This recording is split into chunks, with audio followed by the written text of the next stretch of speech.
Hi, this is my first attempt at a do-it-yourself video for for an RC car battery storage box. Um, the fact of the matter is, LiPo batteries can be very dangerous in storage and charging, and well, honestly, all the forums and all the Facebook pages and posts, it scares the crap out of me. So I don't want to burn my house down for the love of my RC hobby. So I decided to make this box. A lot of guys talk about just getting an ammo can and put your batteries in that, and that probably works perfectly fine.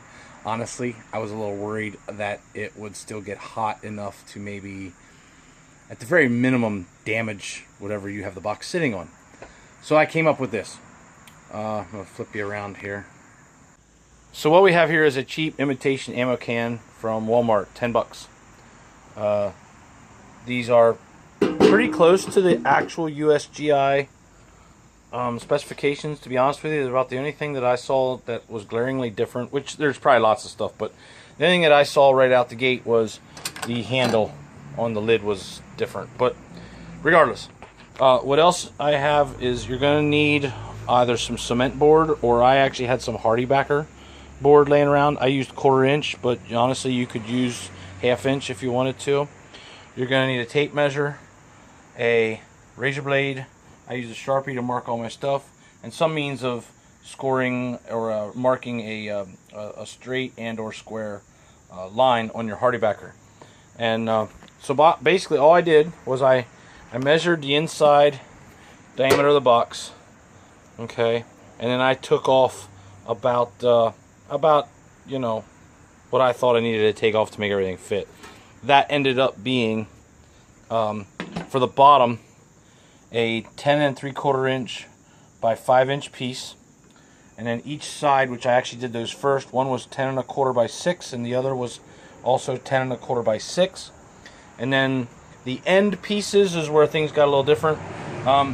At those dimensions, 10 1/4 by 6, you actually end up with a large enough gap on the one end to slide the end piece all the way up against here, edge to edge. Okay, so the one piece is 6 by 5.5 inches, and then on the other side it actually fits between the two side pieces. Okay, and it ended up being 6 by 5 inches.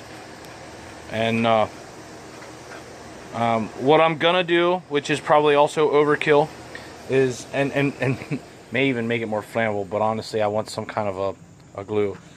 I'm using a caulk, a window and door seal caulk, to actually affix the pieces of Hardy Backer to my can.